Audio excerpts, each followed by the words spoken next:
Et dans les postures les plus classiques, celles qu'on retrouve souvent, c'est celle du commis. Certains l'appelleront l'assistant administratif, le secrétaire.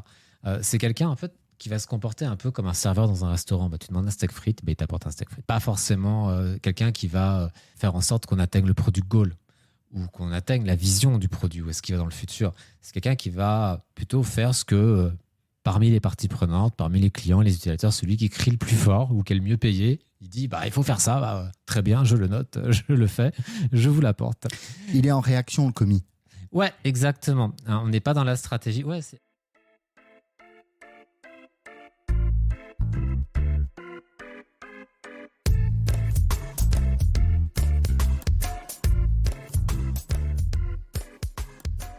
Bonjour à toutes et tous et bienvenue sur Moondrop, le podcast dédié à l'agilité, Scrum et les DAO. Je suis Thibaut Viotte et vous êtes au bon endroit pour explorer une nouvelle forme de coordination humaine. Bonjour François, comment vas-tu ? Écoute, super bien. En fait, moi, j'aborde de plus en plus les sujets Scrum dans un contexte de hardware et ça me plaît plutôt bien. Et toi, Thibaut, comment tu vas ? Écoute, ça va plutôt bien. Je suis ravi de commencer ce 4e épisode de Moondrop avec toi. Et moi, j'ai envie de parler aujourd'hui du Product Owner parce que j'en ai rencontré pas mal ces derniers temps et j'ai vu qu'ils avaient un peu de mal dans leur activité, dans leur métier au quotidien, à passer la 5e. J'ai comme le sentiment qu'il y a un besoin d'exemplarité, d'incarnation même. J'aurais presque envie de parler de posture. On sait qu'il y a différentes postures pour le Product Owner. Et en préparant cette émission, tu m'avais parlé d'une en particulier qui est celle du représentant client. Et cette posture-là, je dirais qu'elle me paraît réjouissante parce que c'est ce qui drive un produit finalement, c'est le client. Ouais, clairement en fait. Et puis peut-être aussi rappeler le contexte Product Owner. D'accord, c'est quoi un Product Owner ? C'est quoi un Product Owner ? C'est quoi sa raison d'être ? Ouais, alors dans Scrum, on a 3 responsabilités qu'on peut aussi appeler rôles. On a le Scrum Master, les développeurs et le Product Owner. Et le Product Owner, il est là pour maximiser la valeur du produit qui résulte du travail de l'équipe Scrum. Il porte, il ou elle incarne le Product Goal qui a un objectif à moyen terme. Ça peut être à l'issue de quelques sprints, de quelques mois ou de quelques années, mais à moyen terme. Ce n'est pas super long terme, c'est moyen terme. Il a autorité ou elle a autorité sur le product backlog et il s'assure que ce product backlog est transparent. Et en agilité, cette transparence, ça veut dire visible de tous ceux qui sont concernés et compréhensible, qu'on puisse le lire et comprendre ce qu'il y a dedans. Donc, elle représente les parties prenantes au sens large, donc les utilisateurs, les clients, tous les gens qui sont, comme on dit en anglais, skin in the game, c'est-à-dire qui ont un intérêt au produit. Et l'organisation respecte ces décisions. Et si, par exemple, il y a une des parties prenantes, un client, un utilisateur, quelqu'un dans le management qui veut quelque chose sur le produit, alors son job, c'est d'aller convaincre le product owner. Alors, c'est marrant, tu me parles de convaincre, mais moi, j'ai un point, un sujet. Il me semble parfois y avoir une zone de mou ou dans certaines équipes, quelque chose qui n'est pas clair entre la différence entre un product owner et un product manager. Qui est-ce qui va décider entre les deux ? Ouais, c'est un vrai sujet. Et on voit bien qu'on change de modèle organisationnel petit à petit. Et pendant cette transition, il y a un peu il y a du mou, comme tu dis. C'est un vrai sujet. Du coup, plutôt que de te répondre sur les définitions, ce qui n'a pas beaucoup nous aider, enfin si, mais il y a mieux à faire. Je vais te poser une question. Prenons une boîte que tout le monde connaît. On peut prendre Nike, on peut prendre Saint-Gobain, Air Liquide, enfin n'importe laquelle. Qui décide ? Qui a autorité sur l'autre ? Le PDG ou les actionnaires ? Tu veux dire qui a le dernier mot du dernier mot, Jean-Pierre ? Oui, Marco. Le truc, c'est qui peut virer l'autre ? C'est ça le vrai pouvoir. Qui peut virer l'autre ? Qui prend la décision ultime ? Le PDG ou l'actionnaire ? Je te parle sur ce champ-là, c'est l'actionnariat, il peut virer et nommer un autre PDG. Le PDG n'est qu'un employé. Et c'est un employé qui a du pouvoir, mais qui a une mission qui lui est confiée par les actionnaires. Et on a la même structure avec Product Owner et Product Manager. Le ownership, c'est la possession. C'est une responsabilité active. On fait en sorte que le produit génère de la valeur. Et c'est pourquoi c'est le Product Owner qui a autorité. Et dans un contexte d'agilité, le Product Management, par contre, c'est une compétence. C'est une compétence que le Product Owner va développer Mais aussi, c'est une compétence qu'on va développer dans l'équipe Scrum. Donc, on a Product Management qui est plutôt une compétence, c'est Product Owner qui est un rôle, une responsabilité. C'est beaucoup plus clair. Donc le product owner, il incarne finalement cette prise de décision, Oui. cette responsabilité sur la création de valeur, alors que le product management, excuse-moi, hein, je te répète un petit peu, mais c'est juste une compétence. Ouais, Euh, c'est ça. Alors, tu vois, tout à l'heure, moi, je parlais de posture, et dans mes échanges avec les différents product owners que j'ai eus, j'ai l'impression que c'est pas facile de quitter des postures classiques dans des organisations qu'on qualifiera d'historiques, Ah oui. parce qu'il y a un contexte quand même. Ouais, il y a un contexte, des habitudes, et puis l'être humain est un être d'habitude. Une fois qu'on a pris un pli pour le changer, ça demande beaucoup d'énergie. Et on y va ou on n'y va pas, mais ça nous coûte. Donc, il y a toujours cette question qui se pose. Donc, être product owner, c'est quelque chose qui est très nouveau. Hein. Ça n'existait pas il y a 15 ans, il y a 20 ans. C'est quelque chose qui est nouveau. Et donc, forcément, ça va, pour nos organisations qui sont très silotées, ça implique aussi quelque chose qui est nouveau, c'est-à-dire un changement dans l'organisation. Et ça, évidemment, ça va avoir un impact sur la façon dont on incarne notre responsabilité de product owner. Alors, justement, je vais y revenir, hein, je vais être très bête pendant tout l'épisode, hein, mais moi, il y a quand même la question des postures qui m'intéresse. Est-ce qu'on connaît les différentes postures à éviter en tant que product owner ?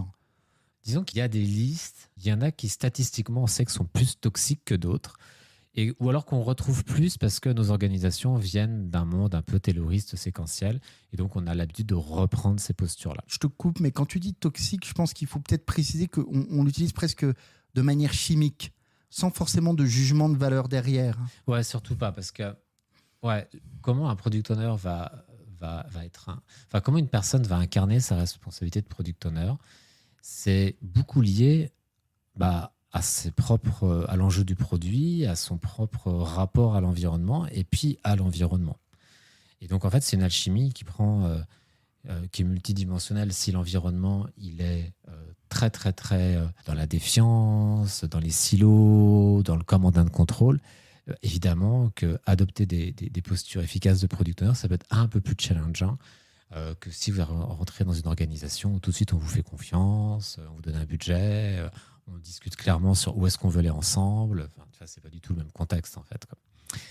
Donc ça, c'est quelque chose qu'on étudie pas mal dans la formation PSPO Advanced de Scrum.org. Il y a un gros travail sur les postures, les anti-postures. Mais voilà, ce que tu as dit, c'est intéressant dans le sens où l'idée, c'est pas de juger où est-ce qu'on est en fait. L'idée, c'est d'évaluer, tiens, je suis plutôt là, c'est quoi mes opportunités ? Comment je peux aller plus loin, comment je peux adresser des sujets.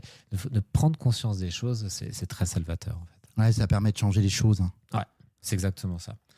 Et dans les postures les plus classiques, celles qu'on retrouve souvent, c'est celle du commis. Certains l'appelleront l'assistant administratif, le secrétaire.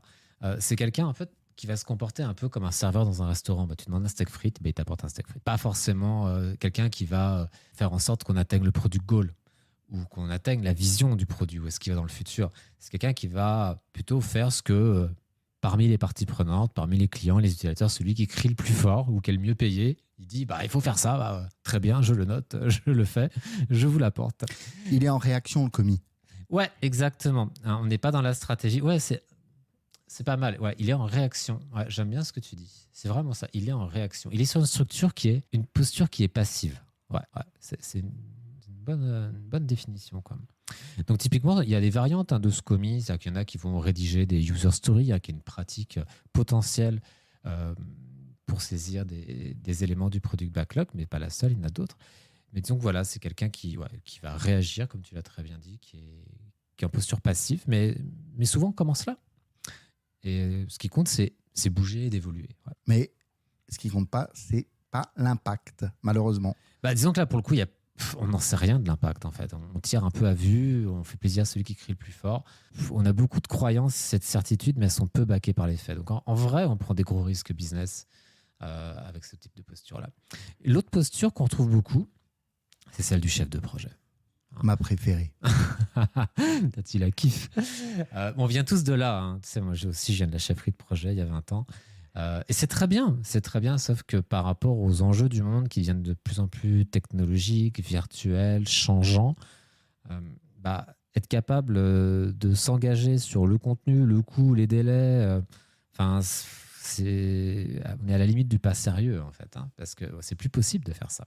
Ou alors, on va vraiment se déconnecter des enjeux business et on va faire plein de choses qui servent à rien ou pas à grand-chose. Ça peut être compliqué. C'est quelqu'un qui pourrait, par exemple, vouloir maximiser l'utilisation des équipes, qui voudra contrôler des choses qui n'ont pas trop de sens en agilité, comme la vélocité, hein, qui est quelque chose qui est assez, qui peut avoir du sens, mais qui est assez compliqué. C'est quelqu'un qui va faire des jolis plannings. Mais le truc, c'est que le joli planning, c'est une chose. L'impact dans le monde du client, aider le client à gagner, c'est beaucoup plus ambitieux. Donc là encore, si on est là, c'est pas grave, c'est pas mal. On y passe tous et on y repasse régulièrement tous. C'est juste que, tiens, voir où est-ce qu'on est et tiens, c'est quoi l'opportunité qu'on peut saisir à partir de là. C'est hyper intéressant, mais c'est aussi une question de contexte et de besoin. À un moment, on peut avoir besoin d'un planning, mais un planning n'est pas une raison en soi. Ouais, et puis en agilité, on construit notamment, ça c'est une responsabilité du product owner, comment on construit des plannings tout en prenant compte de la dimension empirique des choses. Comment on crée des plannings qui incluent les possibilités de changement avec des objectifs à plusieurs niveaux, long terme, moyen terme, court terme, pour maximiser nos chances de gagner. Ça, c'est une science qu'on développe au niveau du product owner. Ouais. Et ça me fait penser en fait à la troisième posture, qui est celle de l'expert. On en retrouve toujours des product owners comme ça, un peu experts. C'est-à-dire que c'est quelqu'un qui a développé une expertise métier ou même technique ou sur un sujet X, Y ou Z. Et du coup, c'est un peu le maître dans l'organisation sur ce sujet-là. Et donc, il va un peu nourrir les développeurs à la petite cuillère. Il va leur dire, il va leur faire des petits paquets tout propres avec leur prénom dessus. Enfin, je caricature, mais c'est mignon quand même. Et les développeurs, c'est exactement ce qu'il a fait à tout ça. Et du coup, quand cet expert part en vacances, on ne peut plus travailler. Bah non, parce qu'il n'est pas là. Bah ouais, exactement. Et qu'on a eu l'habitude d'être tellement materné qu'en fait, on a perdu toute indépendance. Donc, l'autogestion de l'équipe est complètement au sol. Pour innover, on n'innove pas, ou très très très difficilement. C'est réservé à l'expert parce qu'il connaît. Oui, c'est ça, mais le problème, c'est que quand tu es expert, tu es tellement dans ta certitude d'expertise que tu vois pas que peut-être que le client, ce dont il a besoin, c'est un truc qui n'a absolument rien à voir avec ton expertise, parce que tu es tellement dans ta zone de confort sur cette expertise-là que ça va être très délicat et on va pas être à l'aise d'oser la quitter pour aller dans un endroit où on a moins d'expertise, mais peut-être que c'est là que le client il a besoin qu'on lui réponde. Tu parles du client et justement, le client, il est à l'extérieur et pour passer à l'extérieur, on a un passage oublié qui est la quatrième posture. Ouais, enfin, la quatrième posture qu'on veut absolument éviter. Là, on est vraiment dans les postures qu'on ne veut pas, qu'on va se reconnaître un peu en soi tous, mais qu'on veut vraiment éviter. C'est le garde-barrière ou le gardien du pont-levis. On retrouve des fois ce type de posture chez certains product owners où le monde extérieur doit passer par le product owner et que les développeurs, pour parler au monde extérieur, doivent passer par le product owner. C'est un peu le geôlier. Et ça, c'est compliqué parce que les développeurs sont des êtres humains, des professionnels compétents et de bonne volonté et qui ont toute capacité à aller discuter avec les parties prenantes en direct ou avec le product owner ou avec qui que ce soit en direct sans demander l'autorisation à X, à Y ou à Z. En fait. La notion de garde-barrière, en plus, si je comprends bien, elle va enlever toute la partie d'autogestion. Parce que si on dépend, là, à nouveau, on dépend de quelqu'un pour mener une action. Ouais, t'es infantilisé en fait. On dit, ah non, mais ça c'est un truc de grand, on va décider, puis on va dire ce que tu dois faire. Et là, c'est pas du tout un contexte où on va créer de l'innovation, on va surprendre les clients. Là, ça va être compliqué. Et puis les bons développeurs, ceux qui ont envie d'aller vers l'excellence, qui ont faim, tout ça, il y a de bonnes chances qu'ils partent. Parce que évidemment, quand le terrain de jeu est trop petit, certains se sentent à l'étroit et c'est naturel. La dernière posture, elle n'est pas intuitive. C'est plutôt ça. C'est celle du manager. Et ça, c'est un truc que je retrouve souvent en ce moment. C'est-à-dire qu'en fait, on a des équipes qui veulent aller vers l'agilité et on a un patron de BU ou un chef d'équipe qui dit moi, je serai le product owner. Parce qu'il y a une perception que le product owner, il y a une forme de prestige. Or qu'il y a autant de prestige à être développeur ou Scrum Master. Mais on a cette imagine-là parce que je pense qu'on a un imaginaire en fait qui vient du taylorisme et du coup on pose dessus. Et du coup on se dit ok, moi je vais être le product owner, je vais décider de là où on va. Sauf que quand tu es en position de management, donc de leadership en fait, si tu es dans un contexte d'agilité, la première mission c'est de faire en sorte que les gens aient le bon environnement pour grandir, pour mieux collaborer, pour être plus performant, pour que ce soit plus joyeux, enfin bref, que ça marche le mieux possible. Et ça, c'est un focus à temps complet. Donc si en plus tu dois faire un focus marché, c'est-à-dire ce que fait le product owner, aller discuter avec les clients, faire des expérimentations à court terme, travailler une vision, c'est un focus qui est complètement différent. Et c'est toujours compliqué d'être bon sur 2 trucs absolument différents en même temps. Hein, c'est un peu comme essayer d'attraper 2 poules dans un poulailler en même temps.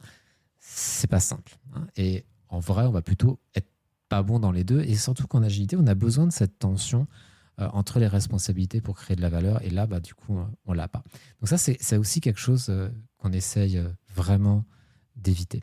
Toutes ces anti-patterns qu'on a cités, le commis ou secrétaire, le chef de projet, l'expert d'un sujet X, Y ou Z, le garde-barrière, le manager, c'est vraiment des choses qu'on va éviter. Tu dis qu'on va les éviter, mais j'imagine que, outre l'hélicoptère qui est en train de passer au-dessus de nous, je ne sais pas si vous l'entendez, on va leur préférer d'autres postures. Ici, on veut vous proposer d'autres postures à incarner. Et je crois que tu en avais quelques-unes en tête. Alors, il y a le visionnaire. Hein, c'est quelqu'un qui va t'inspirer, qui va te montrer quelque chose qui est plus loin, hein, qui va incarner cette direction. Et du coup, qui va nous aider à avoir de la clarté sur où on va et qui va du coup naturellement nous aider à mieux nous autogérer. Vu qu'on sait où on va, les petits problèmes du quotidien, on les adresse nous-mêmes. On n'a pas besoin de demander à papa, maman. En fait, on est capable d'adresser puisqu'on sait où on va tous ensemble. Donc, on se retrouve à destination. Il y a le collaborateur. C'est-à-dire que c'est quelqu'un, le product owner, il va collaborer avec l'équipe Scrum, il va collaborer avec les parties prenantes. C'est un membre de l'équipe. Hein. Donc, en fait, il n'est pas au-dessus des autres, il n'est pas en dessous, il est au même niveau. Il y a le représentant client dont on va probablement parler un peu plus tard, où on va vraiment travailler l'empathie avec le client. Comment on va écouter le client, comment on va identifier ses besoins, comment on va lui laisser de la place. Il y a le décideur, parce que le product owner décide, il tranche, il a autorité, ou elle a autorité sur le product backlog. On va aussi avoir l'expérimentateur, c'est-à-dire que le product owner va toujours, en fait, quand il a une hypothèse par rapport au marché, tiens, je crois que le client, il va aimer ça ou ça ou ça. Donc les utilisateurs, ils vont aimer ça, ça ou ça. Ok, comment je peux dépasser cette croyance et voir si c'est vrai ou si c'est pas vrai? Qu'est-ce qu'on peut construire à l'échelle du sprint qui nous permette d'avoir une information, de dire est-ce que ce truc est vrai, est-ce qu'il n'est pas vrai? Qu'est-ce que nous dit le marché? Donc ça, c'est une dimension d'expérimentateur. Et puis enfin, on va avoir l'influenceur. Parce que naviguer les parties prenantes, c'est pas simple. Les parties prenantes, souvent, elles ne s'entendent pas, ou elles s'ignorent, ou elles ne se connaissent pas toutes. C'est ça que j'aime bien, moi, avec Scrum, je te coupe, mais c'est ça que j'aime bien avec Scrum, c'est le principe d'empirisme. On est dans la réalité du quotidien d'un projet. On n'est pas dans un monde de bisounours où on dit il y a une méthode, tout le monde est partant, tout le monde est de bonne volonté. Non. Et je trouve que Scrum aide à identifier vraiment ce qui se passe. Ouais, surtout qu'on préférera les produits au projet, mais on peut faire du projet, bien sûr. Et puis que ça, que Scrum est un cadre. Je me permets de faire ces petites observations, Thibaut, qu'on induise pas mal. Mais ouais, les parties prenantes, c'est compliqué. Parce qu'il y a des jeux de pouvoir, il y a des jeux d'influence. Il y en a qui ont le pouvoir financier. Il y en a qui ont du pouvoir politique. Il y en a qui ont de l'information. Et comment on navigue dans cette complexité-là? Et c'est vrai que on a besoin d'une dimension politique, on a besoin de travailler son savoir-être beaucoup en tant que product owner. Et c'est vraiment ça, l'incarnation, cette posture de l'influenceur. François, moi, dans toutes les postures, celle qui m'inspire le plus aujourd'hui, c'est celle du représentant client. Pourquoi elle m'inspire, cette posture-là? Parce que c'est celle qui va, pour moi, dans ma représentation des choses, driver le produit, quoi. Le product owner, quand il va discuter avec le client, il va découvrir le besoin et comment il peut répondre derrière. Ouais, c'est vraiment ça. C'est embrasser le réel du besoin. Ouais, j'aime bien comme tu l'as dit. C'est vrai que cette posture de représentant client, on va souvent commencer par celle-là parce que c'est un peu une vérification du réel. Au fait, c'est quoi les enjeux du client? Et donc, les principaux bénéfices qu'on va avoir dans cette posture, c'est que plus on va être au clair là-dessus, plus on va le travailler, plus les développeurs vont avoir une compréhension la plus limpide possible des enjeux des clients. Alors, quand je dis les clients, c'est les clients, les utilisateurs, c'est les parties prenantes, les gens à qui on apporte de la valeur. Et plus ça va être clair pour les développeurs, plus en fait l'autogestion va être importante dans l'équipe, parce qu'ils vont être capables de prendre des décisions par eux-mêmes, de s'auto-organiser. Des initiatives. Exactement, ouais. Et donc évidemment qu'on va innover, on va créer des trucs. Donc ça, c'est génial. Et le deuxième point, c'est que plus on est au clair sur, au fait, qu'est-ce qui fait peur aux clients? C'est quoi ces objectifs? C'est quoi ces souffrances, voire même ces traumas, qu'ils ont eu un produit qui marchait pas il y a 4 ans et ils veulent pas reproduire ça, j'en sais rien. C'est quoi leurs désirs? C'est quoi leurs besoins des clients, des utilisateurs? Plus on est au clair avec ça, plus on l'évalue régulièrement, plus on nourrit cette discussion-là, plus on a de chances de créer un produit qui est vraiment utile, qui est apprécié, qui a l'impact. Et c'est ça qu'on veut faire. Plus on comprend les utilisateurs, plus on a de chances de construire quelque chose qui réponde vraiment à leurs besoins. Y compris discuter avec le client, pour moi, c'est aider à faire naître le besoin. Il y a un côté maïeutique, finalement, avec le client, dans cette posture-là. Ouais, t'aides à accoucher. Exactement. Ouais. Et, en fait, c'est exactement ça le sujet, Thibaut. C'est que souvent, le client, il n'ose pas exprimer quelque chose parce qu'il ne sait pas que ça existe ou il ne sait pas que c'est possible. Il y a plein de besoins qu'on a qui ne sont pas formulés, qui ne sont pas conscients. Et c'est ça qu'on va travailler. On va essayer de développer une empathie avec les clients, les utilisateurs. On va nourrir des personas pour notre produit. Ça va beaucoup nous aider, cette technique des personas. Et puis, on va aussi connecter des fonctionnalités du produit à certains types d'impact ou de résultats espérés côté client, côté utilisateur. En quoi cette fonction qu'on veut faire, cette capacité du produit, cette caractéristique va avoir de l'impact. Et de faire ce rapprochement-là, d'avoir toujours cette discussion-là. Parce qu'il y a plein de fonctionnalités qu'on fait en fait qui ne servent à rien. Hyper important, je te coupe parce que ça, je crois que ce qu'on veut dire, c'est que la fonctionnalité, ce n'est pas une fin en soi. Ouais. La fonctionnalité, elle ne répond pas aux besoins du client en soi. Ouais. En tout cas, c'est une croyance, c'est une tentative, mais on a besoin d'expérimenter, d'avoir du feedback marché sur le terrain pour voir si vraiment les gens les utilisent ou ils n'utilisent pas, clairement. Alors, si vous voulez aller plus loin sur ces postures, sur ces techniques-là, il y a un bouquin qui a été écrit par 2 collègues PhD de chez Scrum.org, qui sont Chris Lucassen et Robin Sherman, qui est sorti il y a à peu près un mois, quelques semaines, et qui s'appelle Practical Product Management for Product Owners. Et je vous le recommande parce qu'en fait, ils explorent vraiment ces différentes postures et puis ils les nourrissent d'outils, de pratiques complémentaires, de méthodes. Vous pouvez le commander sur votre librairie préférée. On va pas les nommer. Voilà. Merci François. Moi, j'aime bien quand on partage des ressources complémentaires. D'abord, moi, ça va me permettre de m'y plonger. Et puis, je pense que ça aide tout le monde à digérer lentement, mais sûrement, un petit peu toutes ces nouvelles notions et de pouvoir les incarner après, quoi. Ouais. Moi, je suis un peu pareil. C'est que quand je suis face à un bouquin par rapport à une vidéo YouTube, par exemple, la vidéo YouTube, je vais apprendre des choses tout de suite, mais le bouquin, ça va plus c'est un chemin qui me transforme en même temps. C'est pas le même rythme, c'est pas les mêmes choses, et que c'est bien d'avoir les deux, en fait. Alors, concrètement, sur cette partie représentant client, il y a une énorme dimension d'empathie avec les parties prenantes, qu'ils soient utilisateurs, clients, tout type de parties prenantes.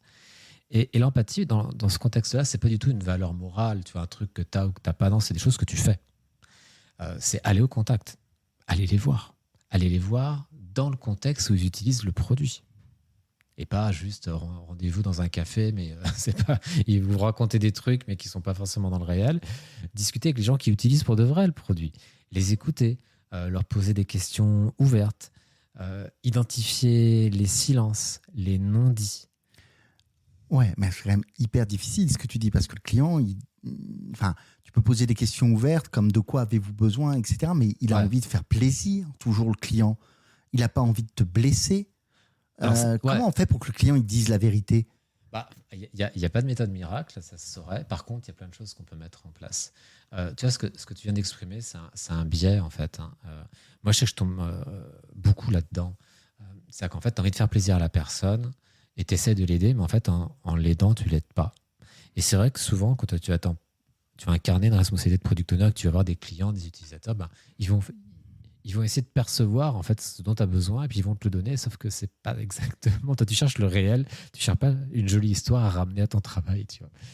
Et ça, c'est un vrai pattern. Et on va être plein de biais. Nous, on va avoir des biais sur nos utilisateurs. Imaginons que tu as travaillé sur une capacité, une caractéristique du produit pendant des mois, que tu as trouvé avec les équipes, que c'était passionnant et tout ça. Il y a de bonnes chances que tu as envie d'en parler au client, de dire quel moment c'est merveilleux, alors qu'en fait, le client, il t'en parle pas du tout. Il y a d'autres enjeux. Faut lâcher. Faut lâcher. Et ça, c'est dur des fois. Un tip ici, c'est que si on pense savoir exactement ce qu'il faut pour le client, si on a des certitudes là-dessus, c'est probablement qu'on est loin du compte. Et que souvent, le fait d'avoir l'échange avec le client fait qu'on doute. Et ça, c'est plutôt bon signe. Parce que la réalité, c'est que les besoins du client, ils évoluent vite dans un monde qui accélère chaque jour. Les marchés accélèrent, la technologie accélère, nos modes de vie de consommation accélèrent, l'information se répand à une vitesse folle. Donc tout ça, c'est assez incertain. Donc forcément, on ne peut jamais avoir des certitudes. Ouais, et face à cette incertitude-là, moi, il y avait un pattern que j'aimerais beaucoup partager aussi ici. C'est un peu celui du vendeur dans la boutique, quoi. Alors que ce vendeur-là, ce serait probablement la personne la plus qualifiée pour répondre à nos questions. Généralement, dans une boutique, on l'évite parce qu'on sait qu'il va nous vendre quelque chose, quoi. C'est ce que tu fais, toi? Moi, clairement, oui. Ouais, moi, je ne veux pas avoir un vendeur parce qu'il va me vendre quelque chose. Et quelquefois, je voudrais lui poser des questions, mais j'ai tellement peur qu'il veuille me fourguer sa came, entre guillemets, excuse-moi un peu, pour les termes, que je l'évite, quoi. Ouais. Et là, il y a un contact, il y a un lien qui ne se fait pas. Ouais.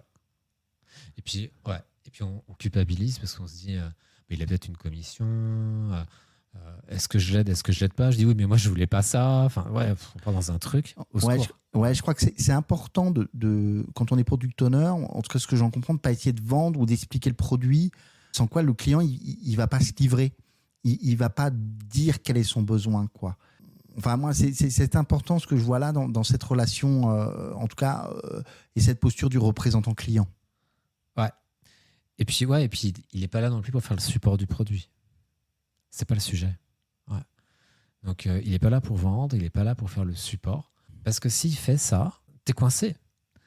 Tu peux plus poser des questions de fond au client sur ses enjeux. En fait, on est vraiment dans l'utilisation pratique du produit. Donc, on est coincé. Et ça arrive des fois où tu vas organiser des rendez-vous avec des clients, des parties prenantes. Et puis, eux, ils ont un sujet technique sur ton produit. Et du coup, tu vas les aider, évidemment. Mais par contre, l'opportunité, elle est perdue, on va dire majoritairement perdue, d'adresser des sujets plus grands, des sujets de fond sur leurs enjeux, business, humains, qu'est-ce qui se passe pour eux. On va perdre cette opportunité-là. Par contre, on repart quand même avec quelque chose, c'est que peut-être que le produit qu'on a, il n'est pas assez simple ou il n'est pas assez clair qu'ils aient besoin de nous. Et que ça, peut-être qu'on a une opportunité d'amélioration. Donc, on va revenir plus tard dans un autre contexte qui sera plus favorable à avoir une discussion de fond. C'est ça qui compte. Ouais. Mais tu as tellement raison. Climat, ambiance, contexte, c'est vraiment tellement important pour en savoir plus sur le client et même sur son besoin, sur qu'est-ce qu'il veut.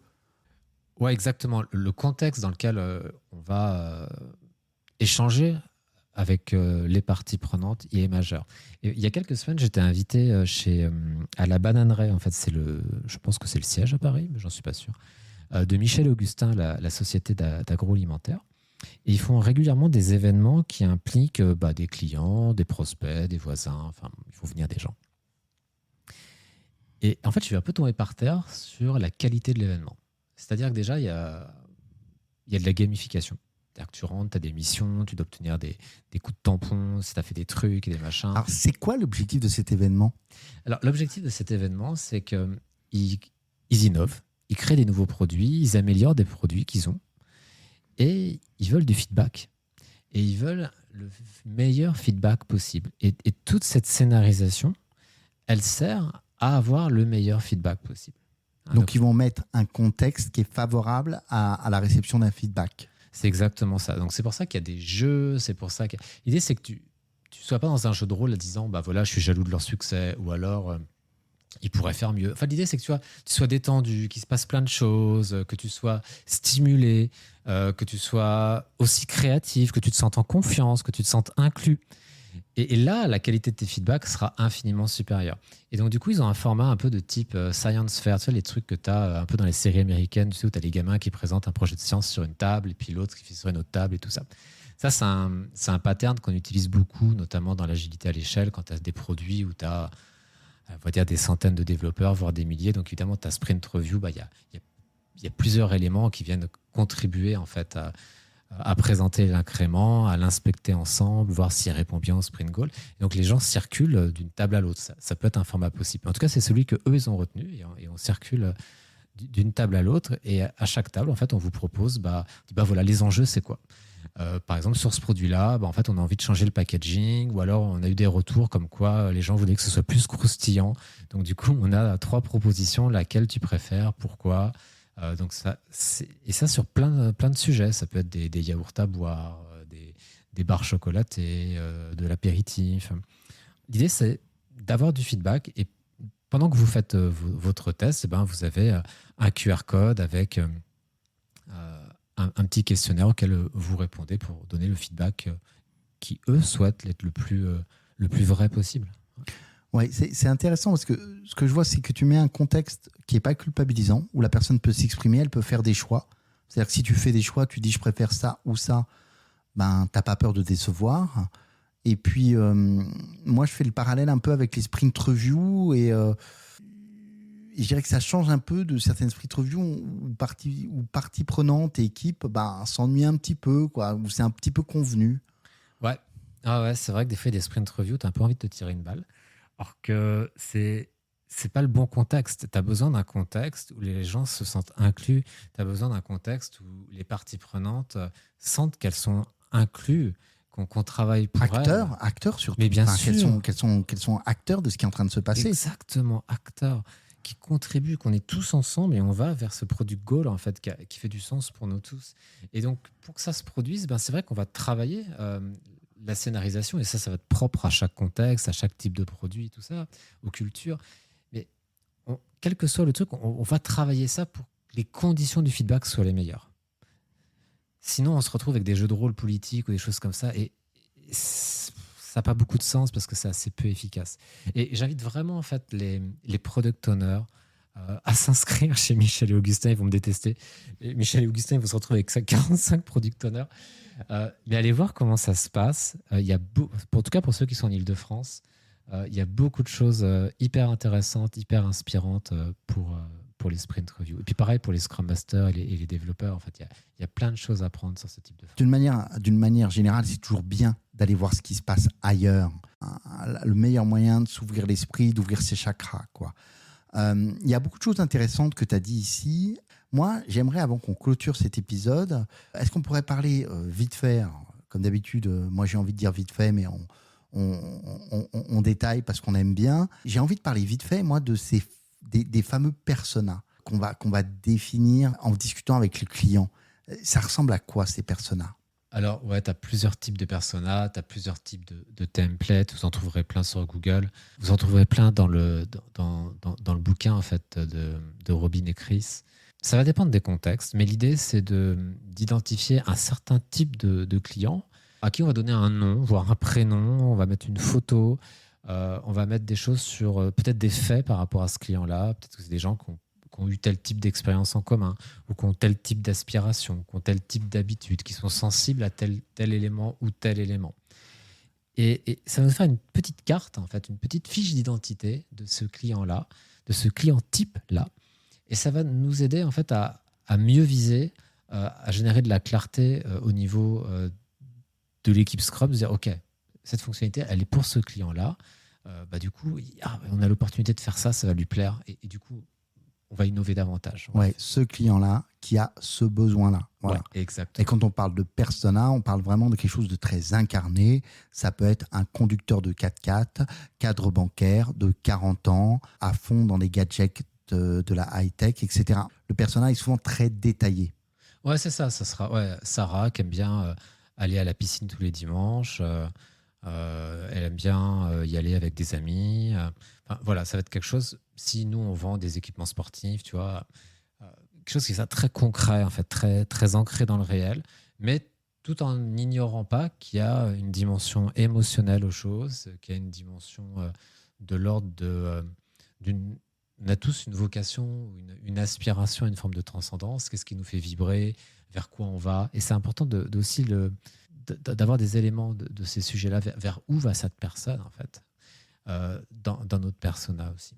Et c'est hyper important d'incarner ce persona de le trouver, parce que moi, ça me fait penser tout de suite à cette citation de Seth Godin qui est reprise dans l'ouvrage de Chris et Robin que tu citais plus haut. Je ne sais pas s'il veut la redonner. Attends, je l'ai. Ouais. Vas-y. Oh, putain. Okay. Jugez pas notre anglais, enfin surtout pas le mien. Vas-y, François. Ouais, en fait, la citation, c'est Don't try to make a product for everybody because that is a product for nobody. En clair, on ne va pas faire un produit pour tout le monde parce que c'est un produit pour personne. Et c'est vrai que quand on est product owner, on va peut-être identifier, j'en sais rien, 3, 5, 7 personas, et puis on va peut-être en garder 2 qui sont peut-être les plus importants, les plus stratégiques pour nous, pour générer du focus. Parce que si on fait un produit pour tout le monde, on fait un produit pour personne. Donc il y a ce fameux persona qui a un besoin et auquel notre produit doit répondre. Et puis, il peut y avoir un autre persona qu'on va appeler le dark persona, c'est-à-dire Luc, je suis ton père. Ouais. C'est quoi ce dark persona? Alors le dark persona, c'est un peu une création Moondrop. C'est plutôt le persona qu'on veut pas. Par exemple, des fois, quand tu as une organisation qui pivote en termes de stratégie, un produit qui pivote en termes de partie prenante, on voulait travailler sur tel type de persona, on va travailler plutôt sur tel autre. En fait, instinctivement, si ça fait des années qu'on a l'habitude de servir tel type de client ou d'utilisateur, automatiquement, on va garder cette habitude-là, parce que l'homme est un être d'habitude. Et pour nous aider en fait, à quitter cet ancien client et aller vers notre nouvelle cible, ça peut avoir du sens et un intérêt de définir ce dark persona. C'est-à-dire qu'on va définir ce persona et surtout que quand on fait quelque chose qui lui correspond plus qu'aux autres, là, peut-être qu'on est en train de faire un truc qu'on ne devrait pas faire. Donc ça va nous aider, ça va être un peu un système d'alarme de... Warning, trigger warning. Ouais, c'est vraiment ça. C'est un système d'alarme de quitter nos habitudes passées, en fait. Donc ça peut être très productif, puis c'est toujours un peu rigolo, en fait, le dark persona. On arrive un peu à la clôture de cet épisode, et je vais rebondir sur ce que tu viens de dire, quitter nos habitudes passées. J'aimerais qu'on conclue un peu sur l'idée de comment peut-on prendre des nouvelles habitudes de product owner dans ces postures-là. Comment on peut définir, comment on peut mettre en place de nouvelles habitudes? Alors, il y a un truc qui peut être drôle aussi. Drôle et utile. Donc, c'est vraiment le double effet qui se coule. C'est de se faire son propre dark persona. Par exemple, si vous avez identifié que vous incarnez peut-être un peu trop souvent une posture de chef de projet ou de commis ou de gardien du pont-levis, peut-être c'est de se le formaliser, de dire tiens, quand je fais ça, du coup ça a tel ou tel effet que j'ai pas envie qui se produise. Et ça peut peut-être vous aider de vous faire votre propre dark persona pour vous aider en fait à embrasser des postures qui seront plus utiles, plus nourrissantes, et puis qui auront plus d'impact pour vos clients. Donc ça, voilà, ça peut être un petit hack, et en plus c'est assez drôle, quoi. Moi j'aime beaucoup ça pour conclure l'épisode. Petit exercice pour conclure l'épisode, j'aime beaucoup le dark persona. On va conclure, je vais conclure rapidement.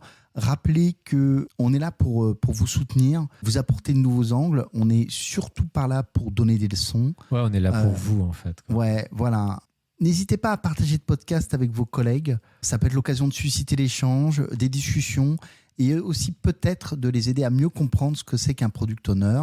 J'ai presque envie de dire, en partageant le podcast, vos clients pourraient même vous dire merci. Voilà. Et puis, si vous voulez aller plus loin, les références, les ressources dont on a parlé pendant l'épisode sont présentes en commentaire de l'épisode. Tout à fait. Merci François. Écoute, c'était un très chouette épisode. Comme toujours, j'espère qu'on a été clair. N'hésitez pas effectivement à nous le dire aussi en commentaire. Je vous dis au mois prochain, avec grand plaisir.